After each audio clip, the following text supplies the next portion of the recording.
Hi. Hello. నమస్తే అండి. Welcome back to my channel. ఈ రోజుకి కరెక్ట్‌గా మన ఛానల్ పెట్టి 1 ఇయర్ అవుతుంది. సో, మన ఛానల్‌ని సబ్స్క్రైబ్ చేసుకొని ఆదరిస్తున్న ప్రతి ఒక్కరికి కూడా చాలా చాలా థ్యాంక్ యూ అండి. కృతజ్ఞతలు తెలుపుకుంటూ ఈరోజు రెసిపీలోకి వెళ్ళిపోదాము. ఈరోజు హెల్తీ గోధుమ పిండి క్యారెట్ కేక్ అండి.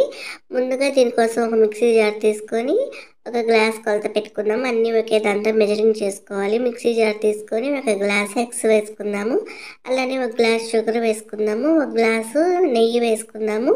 నెయ్యి వేసుకొని వీటిని బాగా బీట్ చేసుకుందాం మిక్సీలోకి. ఒక 5-10 నిమిషాలు ఇలా నురగొచ్చేలాగా బాగా బీట్ చేసుకొని పక్కన పెట్టేసుకొని ఒక ఇడ్లీ పాత్ర తీసుకొని స్టైనర్ పెట్టేసి మూత పెట్టి ఫ్రీ హీట్ ఒక 10 మినిట్స్ ఫ్రీ హీట్ చేసుకుందాము.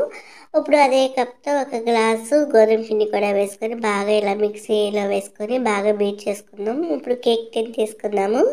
సో, మీ అందరూ హృదయాలు నాకు ఇచ్చి చూస్తున్నందుకు మనస్ఫూర్తిగా నేను కూడా ఇవాళ హార్ట్ షేప్లో కేక్ చేస్తున్నాను.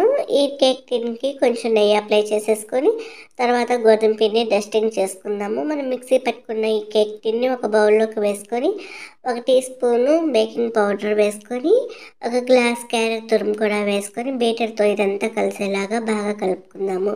ఇలా కలుపుకున్న తర్వాత ఇప్పుడు ఈ బ్యాటర్ని కేక్ టిన్లోకి వేసేసుకుందాము. కేక్ టిన్లోకి వేసుకుని చూడండి ఎంత మంచిగా ఉంది. ఈ రెసిపీ చాలా హెల్దీ. నెయ్యితో చేస్తున్నాము, ఆయిల్తో కాదు. కాకపోతే షుగర్ ప్లేస్లో మీరు బెల్లాన్ని కూడా వేసుకొని చేసుకోవచ్చు. ఇప్పుడు ఇదంతా కూడా ఈ కేక్ టిన్లోకి వేసుకొని 2-3 సార్లు ట్యాప్ చేసుకుందాము. ఎయిర్ గ్యాప్స్ ఉంటాయని ట్యాప్ చేసుకున్నాక కొన్ని జీడిపప్పు తీసుకొని ఈ కేక్ మీద పెట్టేసుకొని ఫ్రీ హీట్ చేసుకుని దీన్ని మూత తీసేసి నేను 10 నిమిషాలు ఫ్రీ హీట్ చేశాను. ఒక 10-15 నిమిషాల్లోనే కేక్ ఉడికిపోయిందండి. చిన్న గ్లాస్ కాబట్టి తొందరగా ఉడికిపోయింది. మీరు చూసుకొని లో ఫ్లేమ్లో పెట్టేసి ఇలా మూత పెట్టేసుకొని 10-15 నిమిషాల తర్వాత చూస్తే ఇప్పుడు చాక్ తీసుకొని చాక్ కానీ నైఫ్ కానీ తీసుకొని ఇలా గుచ్చి చూస్తే మనకి ఇది చక్కగా రెడీ అయిపోయింది. సో, నాకైతే ఇది మొత్తం చేయడానికి ఒక హాఫ్ అన్ అవర్ పట్టింది. చూడండి చాక్ అయితే ఏమీ అంటుకోలేదు.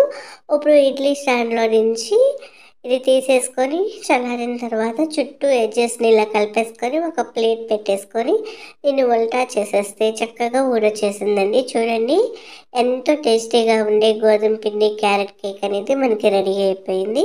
సో, చూడండి జీడిపప్పులు అన్నీ కూడా చాలా హెల్దీ అండి. సో, ఇలా రెడీ అయిపోయిన ఈ కేక్ని మనం కట్ చేసుకొని మన ఇష్టమైన వాళ్ళకి సర్వ్ చేయొచ్చు. నా తరపు నుంచి ఈ చిన్న కేక్ ముక్క మీకు దాకా పంపిస్తున్నాను. సో, ఇల్లంతా కూడా మంచి సువాసనతోటి నెయ్యి వేసాం కాబట్టి నోట్లో పెట్టుకుంటే కరిగిపోయే ఈ స్వీట్ కేక్ని మీరు కూడా డెఫినెట్గా ట్రై చేస్తారు కదా. ట్రై చేసి ఎలా వచ్చిందో నాకు ఫీడ్బ్యాక్ ఇవ్వండి. వీడియో కనుక నచ్చితే లైక్ అండ్ షేర్